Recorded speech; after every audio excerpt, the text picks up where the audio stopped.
2024 October മാസം 15-ാം തീയതി ഞാനും എൻ്റെ സുഹൃത്ത് അശോക് കുമാറുമുണ്ട് നെടുമങ്ങാടിൻ്റെ മൊത്തവും ചുറ്റി നടക്കും. അങ്ങനെ നെടുമങ്ങാടിൻ്റെ മുക്കും മൂലയും നമുക്കറിയാം. നമ്മൾ 4 പേരാണ്, ഹാരിസും ഫൈസലും അശോകനും ഞാനും. അങ്ങനെ അന്താരാഷ്ട്ര മാർക്കറ്റിൽ പോയി. വെറുതെ എപ്പോഴാണ് ഒരു താറാവ് നിൽക്കണ കണ്ടിട്ട് ഒരു കൗതുകം തോന്നി. താറാവല്ല, വാത്തയാണെന്ന് അവിടുത്തെ ചേട്ടൻ പറഞ്ഞു. തോളറ്റം വരെ പറന്ന് നിന്ന് കുത്തും. അതുകൊണ്ട് ഒരു പരുവത്തിൽ ദൂരെ നിന്ന് നോക്കി അശോകൻ അതിനെ കൈയൊക്കെ കാണിച്ചു. പിന്നെ ഗൂഗിളിൽ സെർച്ച് ചെയ്തപ്പോഴാണ് ചൈനീസ് സോൻ എന്ന് അതിൻ്റെ പേര്. യൂറോപ്പിലും വടക്കേ അമേരിക്കയിലും ഈ പേരിലാണ് ചൈനീസ് ഗൂസ് അറിയപ്പെടുന്നത്. കൊളോണിയൽ കാലഘട്ടത്തിൽ വടക്കേ അമേരിക്കയിൽ ചൈനീസ് വാത്ത എന്നറിയപ്പെട്ടിരുന്നു.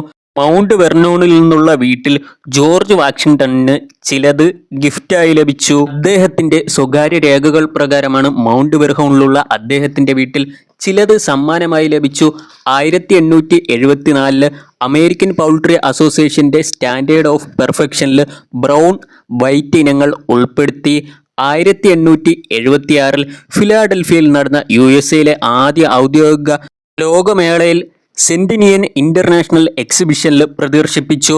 8 മുതൽ 12 പൗണ്ട് വരെ ഭാരമുണ്ട്. പ്രതിവർഷം 80-ൽ കൂടുതൽ മുട്ടകൾ ഉൽപ്പാദിപ്പിക്കുന്നു. കൂടുതൽ ന്യായമായ എണ്ണം 30 മുതൽ 40 വരെയാണ്. മുട്ടയ്ക്കും മാംസത്തിനും കള നിയന്ത്രിക്കാനും കാവൽ നിൽക്കാനും ഇവരെ ഉപയോഗിക്കുന്നു. 2.5 മുതൽ 3 അടി വരെ ഉയരം, അതായത് 30 മുതൽ 36 ഇഞ്ച് വരെ.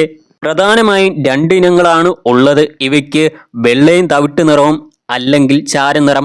വെളുത്ത ചൈനീസ് ഗൂസുകൾ മഞ്ഞ നിറത്തിലുള്ള കൊക്കുകളും ശുദ്ധമായ വെളുത്ത തൂവലുകളുമുണ്ട്. അതേസമയം തവിട്ട് അല്ലെങ്കിൽ ചാരനിറത്തിലുള്ള ചൈനീസ് ഗൂസുകൾ കഴുത്തിന്റെ പിൻഭാഗത്ത് ഇരുണ്ട വരയുണ്ട്. തവിട്ട് അല്ലെങ്കിൽ ചാരനിറത്തിലുള്ള ശരീരവും വെളുത്ത അടിഭാഗവും ഉണ്ട് ഇവയ്ക്ക്.